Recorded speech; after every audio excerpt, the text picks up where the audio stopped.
Hello, Hello. bienvenue dans cette vidéo. Je vais vous présenter les nouveautés et les retours en stock de cette semaine-ci. C'est Cédric et la technique, c'est Laurent. Salut tout le monde. Salut Laurent. Le mot d'ordre aujourd'hui va être Kickstarter. On commence directement avec un Kickstarter. Une fois n'est pas coutume, on va aller dans les jeux de rôle. On a reçu Avatar Legends. C'est un jeu de rôle, c'est en anglais. Il y a des bouquins dans tous les sens, mais vraiment, il faudra une bibliothèque qui supporte le poids, parce qu'il y a du matos, mais de dingue. Vous avez même un petit playmat, le truc de dés, hein, le bac à dés, hop, les dés évidemment, les decks de combat. Donc, gros jeu de rôle. J'espère le mettre sur le site très prochainement, pour que vous puissiez en profiter. Donc c'était Avatar Legends. Kickstarter, deuxième. Motor City. Qui est-ce qui nous a fait ça, s'il te plaît? Alors, c'est un trio composé de Matt Riddle et Ben Pitt du bac, qui ont déjà fait pas mal de choses, notamment Fleet. Ensemble, excellent jeu. Excellent. Le jeu, pas le Roll and Write est très bien aussi. Ah, mais le jeu original est... Oui. Le card game est vraiment excellent. Un des meilleurs engine builders que je connaisse. Ça me donne très envie d'y rejouer. Oui, il faut le jouer. Ça me fait penser que je le prendrais bien pour... Voilà, on va faire pour ça. partir. Et ici, ils sont accompagnés de Adam Hill, qui lui est connu notamment pour Godspeed, et je pense qu'il avait déjà travaillé sur Three Sisters, leur précédent Roll and Write. Oui. Donc, Motor City, donc c'est un Roll and Write. Donc, vous allez devoir gérer votre garage. Hein. Vous allez avoir, vous allez faire des essais sur les circuits. Oui, c'est une usine. Hein. Oui, donc vous allez vraiment... On fabrique, on développe, on vend... Ouais.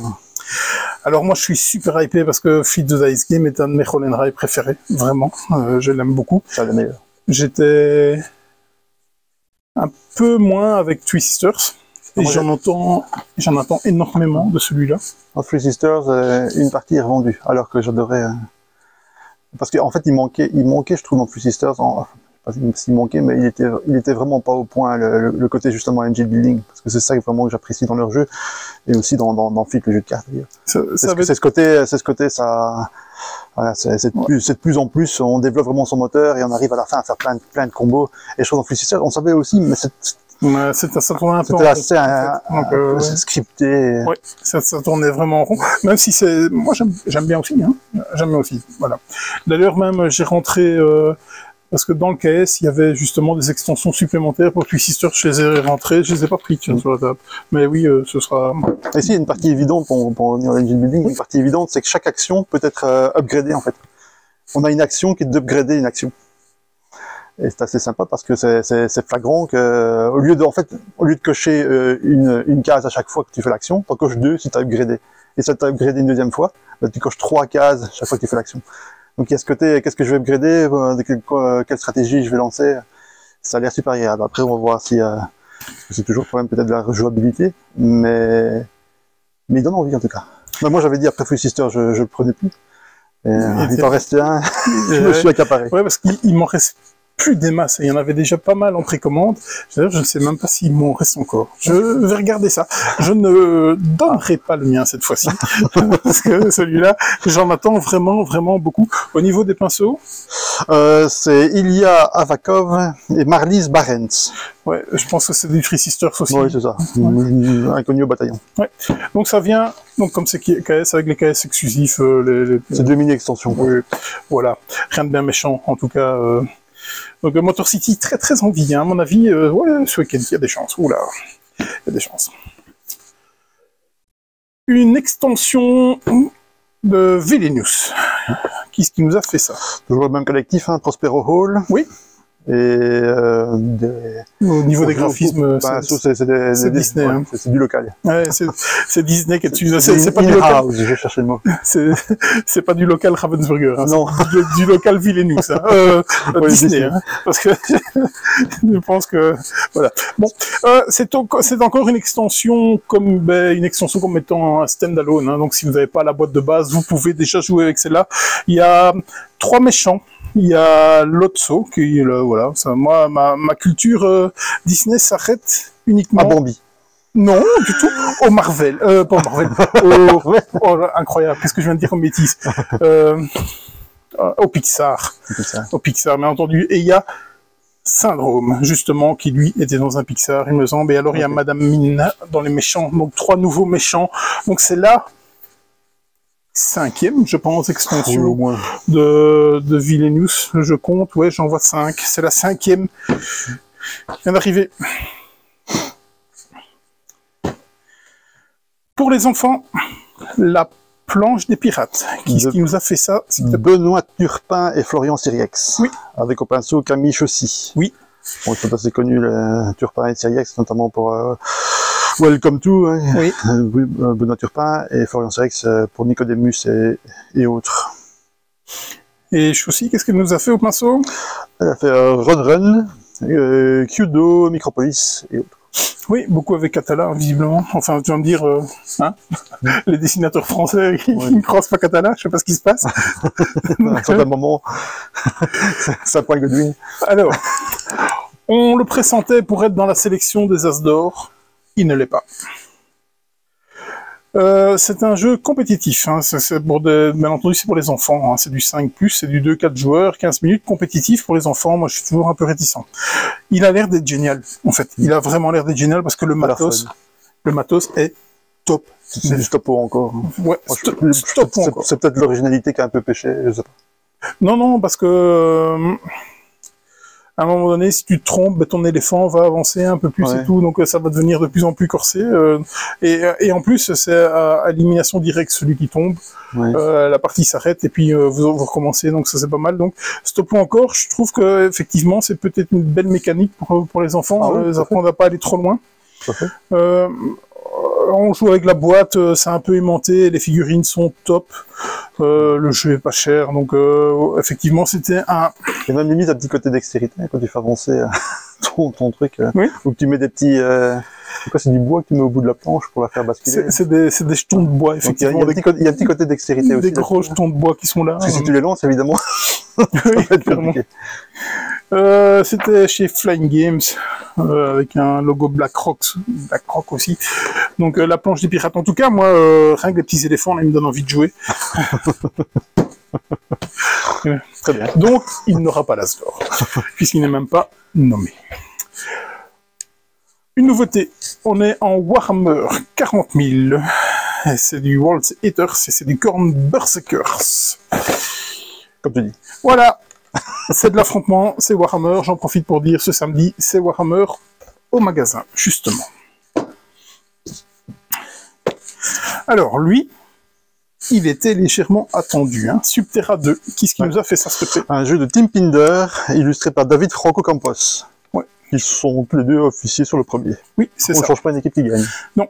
C'est un jeu coopératif, donc c'est le 2e opus de la gamme. Il était aussi issu d'un financement participatif. Ce n'est pas le Kickstarter, c'est la version retail, parce que c'est la version retail. Ah, c'est pour ça. C'est ça. Un 6 joueurs, coopératif, 60 minutes. Et donc, cette fois-ci, vous allez explorer. Donc, dans Subterra normal, vous explorez une grotte, et ici, vous allez explorer un... Donjon. Donjon? Voilà. Non, un volcan. Ah, ok. Ah, bah oui, forcément. Un volcan. La gueule de la couverture, ça doit être ça. C'est un volcan, et donc, quelle est la partie, qu'est-ce qui se différencie de le premier opus, je ne sais pas. Je suis un des détracteurs. Là, je pourrais pas t'aider. Je suis un des détracteurs de Subterra. On avait joué à Subterra et j'avais trouvé ça tellement random. Donc, tu te déplaces, tu lances un dé pour savoir si tu prends quelque chose sur la tête. Boum, tu prends. À ce niveau-là, je pense qu'il n'y a pas grand changement. Non. En même temps, s'il a plu, pourquoi changer? De quoi? En même temps, s'il a plu. Oui, bien sûr, bien sûr. Mais gros succès, hein, je suis un des rares à ne pas aimer, hein, donc clairement. Et donc, est-ce que je vais le jouer? Non. non. Mais pour les amateurs. C'est pas pour moi. Ouais, c'est comme ça. Pas, je dis pas que le jeu n'est pas bon. C'est juste pas pour moi. Coop plus Dungeon Crawler. Non. Un jour, je te ferai jouer. Les goûts et les couleurs. Non, ne parle pas de ton truc là. Si. Pas de zombicide. Sabika. Qu'est-ce qui nous a fait ça? Sabika, un jeu de Herman Pemian. Oui. Je sais bon, l'accent qu'il faut. Illustré par Laura Bevan. Ouais. Et qu'est-ce qu'il nous a fait, notre ami Herman? Il est connu pour Bitoku. Et bientôt pour Bambou. Et comme Bambou. Okay. Prochain, ce chez Devir aussi. Ça a l'air sympa. Voilà. S'il continue à s'améliorer, ça peut devenir très très bien. Mais je pense qu'on va être divergents là-dessus. C'est Sabika? Ouais. Ah. Alors, deuxième du Diamant d'Or, il me semble. Tout à fait. Je pense bien. Ouais, tout à fait. C'est un Devir à la base. Non, c'est pas. Non, c'est un Ludonova. Exactement. Qui l'ont localisé aussi. Bitoku. Donc, c'est la VF, parce qu'on avait ramené la VO des scènes. Ouais. Tout était parti. Donc, la VF est là. La boîte me semble similaire, en tout cas. Je pense pas qu'il y ait différent. C'est vrai qu'il y a pas mal de texte sur les cartes, donc oui, autant Bitoku, ça ne changeait pas grand-chose. Oui, là, c'est pour ça que Bitoku, on accorde la VO, je ne rentre pas la VF pour l'instant, la VO partira. Sabika, j'ai trouvé ça quand même, donc c'est tendu, hein, c'est super tendu. Il faut aimer souffrir. C'est tendu sur l'argent. Et d'ailleurs, c'est là que je trouve qu'il y a un problème à Sabika. C'est que tu n'as que 4 actions dans cette rondelle que je trouve assez sympa. C'est 3 demi-rondelles. Donc je trouve ça assez sympa justement parce qu'il y a une énorme interaction à ce niveau-là. Mais par contre, c'est tellement tendu que dans tes 4 actions, tu dois prendre de l'argent. Il y en a 2 pour prendre de l'argent. Alors, j'aurais préféré que ce soit un cran moins tendu et qu'on puisse quand même un peu aller plus loin que de dire je fais une action pour prendre de l'argent, avec cet argent-là, je vais faire une autre action, et puis ben, j'ai plus de thunes. Je retourne chercher de l'argent pour refaire une action. C'est pas très satisfaisant, sinon. Voilà, donc ouais. Je comprends tout à fait ton point de vue. Est-ce que c'est moi qui me braque là-dessus? J'en sais rien, c'est un bon jeu, c'est un très bon jeu. C'est une caractéristique, donc c'est pas nécessairement que tu te braques, c'est un fait, c'est comme ça. L'argent est très très tendu, après le reste c'est une question de goût, il y en a qui vont adorer, il y en a qui vont détester. Mais voilà, c'est le fait de devoir faire 2 actions. Il y a pas de moteur à thunes, je suis pas parvenu à mettre un moteur à thunes. Il n'y a pas vraiment de moteur de cours, hein. Donc, parce que sinon, la partie voyage, j'avais trouvé ça un peu bof, mais ce qui est pas mal, c'est les poèmes. C'est des poèmes. Ça j'ai trouvé ça quand même vachement intéressant, en tout cas. Mais poème, décoration. C'est ici que que tout se joue. Hein. C'est une question de timing. On attend que l'autre dégage la case, parce que sinon, ça va nous coûter de l'argent s'il y a quelqu'un dessus. Donc, c'est un jeu clairement plutôt typé expert. Oui. Faut quand même le dire. Moi, le problème que je vois particulièrement, c'est plus un problème ergonomique. Je sais pas pourquoi il y a autant de texte sur les cartes aussi petit. Oui, effectivement, je pense que l'iconographie aurait suffi elle-même, plutôt que de remettre du texte, ou alors un glossaire, hein, tout simplement. Et, ouais, la typo est trop petite par rapport à... le plateau a une belle taille, la rondelle est vraiment très grande, mais ces cartes sont trop petites pour être agréables à essayer de comprendre. À un certain moment, on regarde même plus, quoi. C'est un peu dommage. C'est le principal problème. Après, le reste, c'est une question de goût, parce que le jeu fonctionne bien. Ouais, j'ai envie de le rejouer quand même. Hein. Ouais, le jeu fonctionne bien. Moi, il est resté dans ma collection. Tu l'as joué, déjà? J'ai fait une partie. Ok. J'ai quand même envie de le rejouer. On le rejouera pas tout de suite, parce qu'il est pas prêt, il est pas dans le GA, par contre. Mais, ouais, je lui redonnerai sa chance, clairement. Je resterai pas sur un avis aussi tranché que ça. Parce que le jeu en lui-même est un bon jeu. Bon, c'est ça. Je pense pas qu'il y ait... Il restera de longues années dans ma collection, mais pour l'instant, il va rester en tout cas. Ah. L'OVNI. OVNI, il arrive. That's not a hat. Ah, vraiment un OVNI quand même. Qui est-ce qui nous a fait ça? C'est plus la petite histoire avec l'As d'or, parce que sinon le jeu... C'est Casper Lap. C'est Casper pour Magic Maze, notamment Fun Facts. Ouais. Qui est-ce qui nous a illustré ça? Personne, puisque... Je ne sais pas, à mon avis, c'est l'auteur qui s'est amusé. Ouais, à mon avis, c'est Paint, c'est ça. Ils sont pas foulés, mais ça fait partie du concept. Et c'est bien que ce soit comme ça, d'ailleurs. Donc, je vais commencer à me renseigner. Évidemment, quand les nommés de l'As d'or ont été divulgués... C'était la surprise. C'est probablement une des seules surprises, mais c'était la surprise. C'est la surprise. Et quand j'ai commencé à regarder, je m'étais dit, c'est quoi cette merde? Bon, là, maintenant, j'ai l'impression quand même qu'il y a un petit côté fun, un peu à la Skijo, qu'on aurait pu dire avec Skijo et tout, parce que... C'est typiquement le jeu qu'il faut jouer pour ça. Oui, clairement, parce qu'il n'a pas d'autres prétentions. Il est annoncé 8+, c'est un jeu d'ambiance. C'est un jeu d'ambiance, c'est ça. Et je pense qu'il va... un peu comme du Hula Hoop, quand on les a vus arriver, quand on a regardé la boîte, on se dit, waouh, c'est quoi? Mais, si vous le prenez pour ce qu'il est, comme un Skijo, je pense que ça va faire l'affaire. Alors, on pourrait encore parler de l'As d'or, du machin, le bazar. Je pense qu'à un moment donné, il fallait percuter quelque chose, parce qu'il y a eu une discussion savoir s'il était éligible, parce que je crois qu'il arrivait vraiment tout juste pour être éligible, parce qu'eux, ils mettent une date butoir. Je pense simplement que je pense qu'il était disponible depuis un certain temps, depuis quelques semaines avant le comment je dis la remise des nommés, mais il était un peu passé sous les radars en fait, et donc ça a surpris beaucoup de gens, qu'il avait beaucoup de boutiques qu'il n'avait pas pris. C'était une VO, hein, je parle pas de VF. Okay. Et donc ça a doublement surpris. Au niveau de l'Asdor, ils doivent tous être VF, il me semble. Je pense bien. Enfin bref. C'était une VF qui était prévue, je ne sais pas. Mais donc ça, c'est arrivé tout juste, enfin bref. Ouais. Et de toute façon, ça fait parler. J'avais vu une vidéo d'un peu comment ça se passait. En fait, ils ne revotent pas une deuxième fois. Hein. Ils se sont mis d'accord, ils ont voté, donc eux connaissent les gagnants. Et après, ils donnent 2 nominations derrière. Et donc, je pense qu'à un moment donné, il fallait percuter, parce que dans les choix, c'est quand même assez lisse dans toutes les catégories. Je pense que pour le moment, c'est une des premières années où ils arrivent plus ou moins à dire, OK, il y en a peut-être un ou deux qui auraient dû être là, qui est pas là, mais ceux qui sont là, ils sont légitimes. On leur place. Ouais. Donc, et qu'il fallait un peu qu'on parle. Et j'ai l'impression que ça... Ah, c'était pour faire le buzz, c'était réussi. Je pense que ça a été fait avec ça. C'était l'idée. Donc, c'est très simple, c'est une espèce de mémoire, on va dire. Hein. Donc, vous allez prendre une carte, vous allez la donner à votre voisin en disant, ben voilà, je te donne ça. S'il l'accepte, ben ça veut dire qu'il vous croit. Donc, s'il vous croit pas, ben on va retourner la carte, on va vérifier. Donc, si vous avez gagné, perdu, quoi.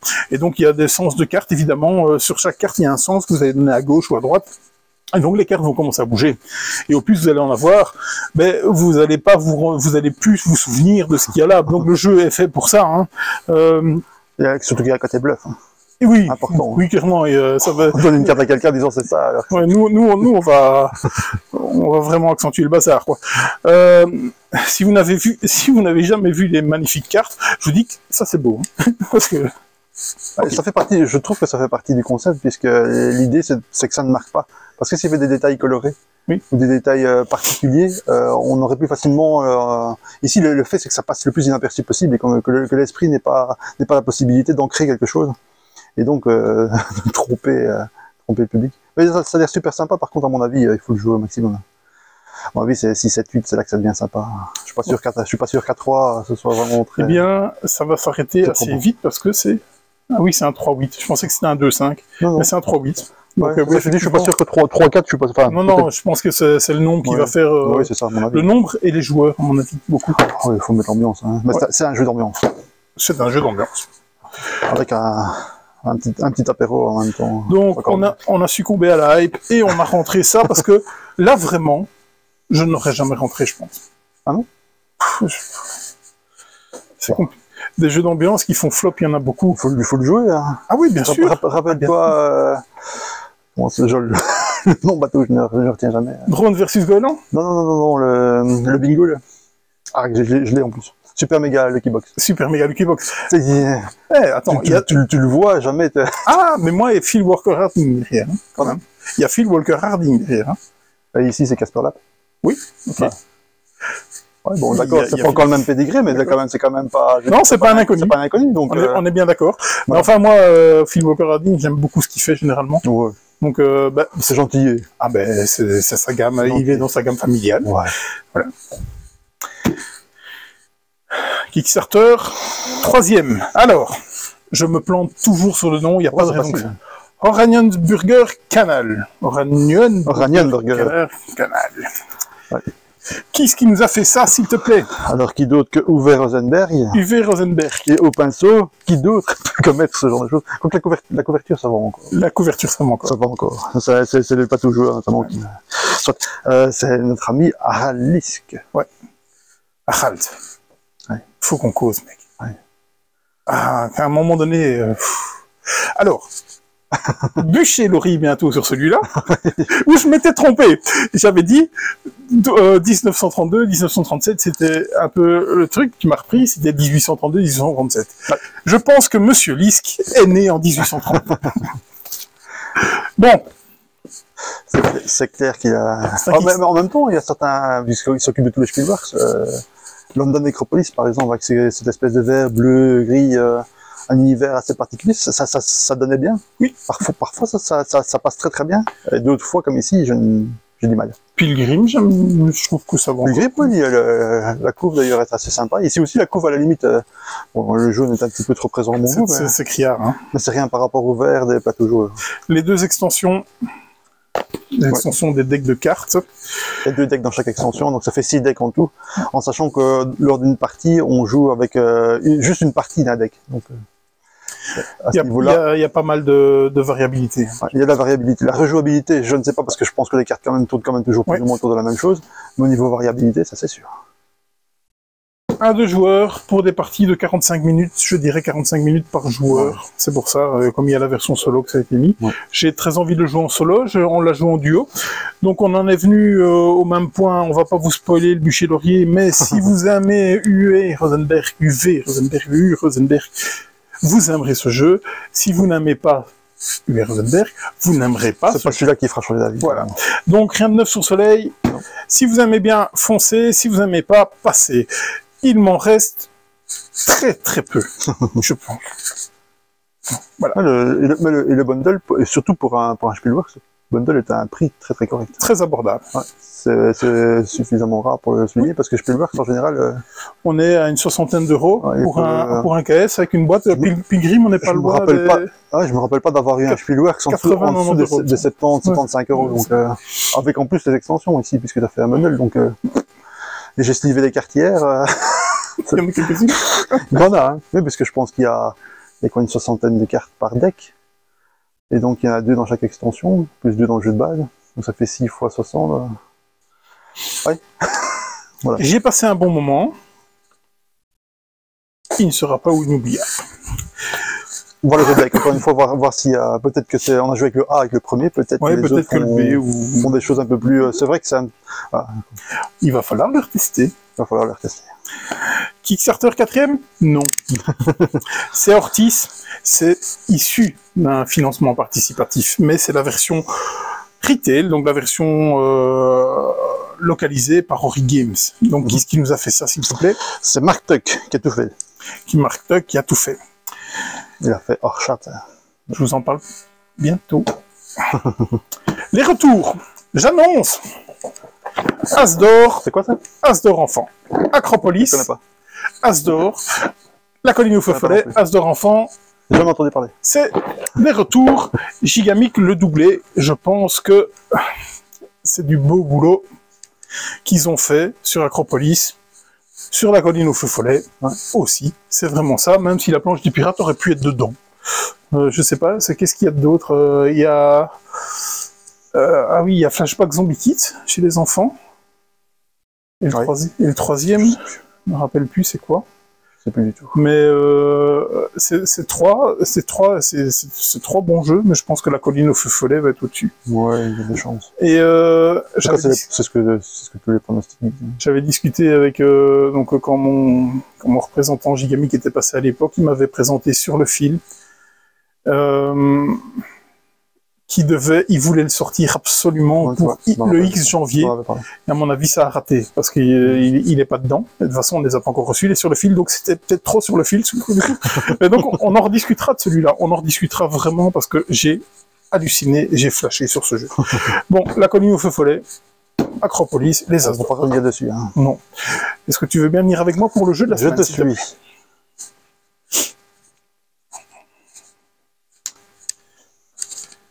Un jeu Gerhardt? Non. Pourtant, j'aurais pu. Mais non. Je vous en ai déjà montré 2 la semaine passée. Je vais pas vous faire le coup chaque semaine. Le jeu de la semaine, c'est Ortis. Une fois n'est pas coutume, on va parler d'un jeu solo. Je suis un soliste. J'ai beaucoup aimé ce jeu. J'étais déjà convaincu par le précédent qui était Orchard. Orchard? Oh, ça fumait, wow, ça fumait, c'est exagéré, ça fumait. Ortis, eh ben on est pas mal, on est vraiment pas mal avec ça. 18 cartes, plastifiées les cartes. Cette fois-ci, elles sont recto verso, parce que vous allez avoir des objectifs que vous pouvez mettre ou pas. 2 objectifs. Donc ces objectifs vont vous dire que tous les dés citron vert vendront 2 fois plus de points. Celui-ci, il vous dit que les 5 dés verts doivent être en jeu. À votre tour de jeu, qu'est-ce que vous allez faire? Donc, dans les 18 cartes, vous allez en prendre que 9. Donc, vous allez jouer avec 9 cartes. On va en mettre une au centre de la table. Vous en avez 2 dans la main.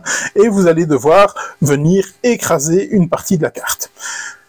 Là, vous allez devoir écraser au minimum un des arbres. Donc vous avez le citronnier jaune, vous avez un oranger, donc ça paraît fort rouge, pourtant ce sont des dés oranges qui vont aller avec, et vous avez, ça ressemble, oui, à mon avis, un arbre à citron vert.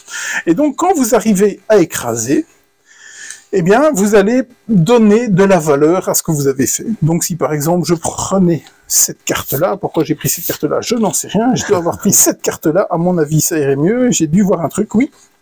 Si je l'écrase, ou alors c'est peut-être mieux comme ça, je ne sais plus, il y avait un truc, oui, comme ça, voilà. Donc, ici, j'ai déjà des citrons verts qui sont dessus. Et donc, si je viens écraser cette carte-ci, donc je dois au minimum écraser une carte. Je vais bien entendu essayer que ça matche du rouge, enfin de l'orange, du rouge par du rouge. Pourquoi? Parce que si jamais je fais une disgrâce, donc de mettre du vert au-dessus du rouge, eh bien il y a le petit écureuil ici même qui va rentrer en jeu, et le petit écureuil, eh bien il vous condamne la case, et en plus il va vous donner un point négatif à la fin de la partie pour tous les dés qui seront adjacents à lui, même en diagonale. Donc on va essayer d'éviter de faire cette chose-là. Et donc, ce que je pourrais faire ici, c'est, je pourrais écraser cette carte-ci. Pourquoi ça? Parce que ça matche super bien.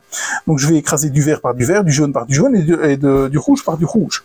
J'ai une clairière, ça c'est nouveau aussi, et donc, si j'écrase une clairière, ben, rien ne se passe. Et si une clairière vient écraser un arbre, rien ne se passe. S'il y avait un dé dessus, on va mettre le dé dans la clairière. Si jamais vous arrivez à remettre un arbre de la bonne couleur dessus, vous marquez des points. Si vous n'arrivez pas à le faire, rien ne se passe. Vous ne perdrez pas de points, vous ne les marquerez tout simplement pas. Et donc, ce coup serait plutôt pas mal parce que je viens écraser du vert par du vert, donc j'ai déjà un 3 parce qu'il a écrasé du vert.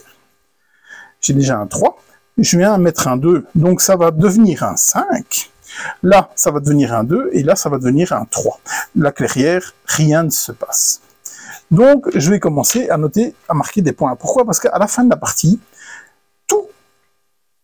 toutes les faces visibles de mes dés, eh bien, me rapporteront des points. Et donc, je vais venir essayer d'écraser, d'écraser pour monter. Pourquoi? Parce qu'une fois que je dépasse 6, ça deviendra 10. Et si j'arrive à en faire encore une fois, alors je vais faire rentrer ma brouette dedans. Et la brouette, elle vaut 15. Voilà. Et donc, vous allez avoir un petit challenge. Donc, quand vous avez fait ça, vous reprenez une deuxième carte en main et vous allez continuer à essayer d'écraser pour marquer un maximum de points. Donc, par exemple, j'ai celle-ci qui irait encore très très bien là parce que on est encore dans le même canevas qui est en dessous. Et là, je jouerais vraiment magnifiquement bien. Est-ce que c'était préparé? Voilà. Probablement. Probablement.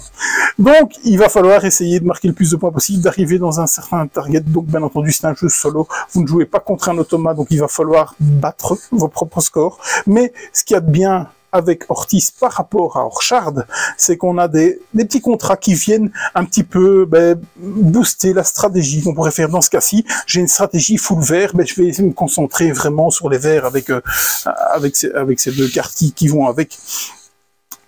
Donc, voilà, on va m'en faire des caisses. J'ai adoré Orchard. Ortiz, pour moi, me semble encore un cran au-dessus dans la stratégie, surtout avec ça qui va vraiment driver sa stratégie, qui va me donner peut-être de la variabilité. En tout cas, le matériel, comme dans le premier, est vraiment bien. C'est des cartes plastifiées. On est dans quelque chose de vraiment pas mal. Le format de boîte, voilà, c'est pas mal. On est très bien là-dessus. Je ne sais pas quoi dire d'autre de plus.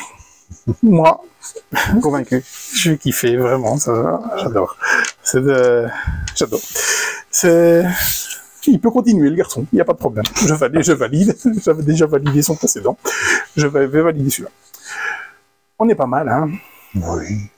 On a toujours des trucs sur la route. On espère qu'un jour ça arrive.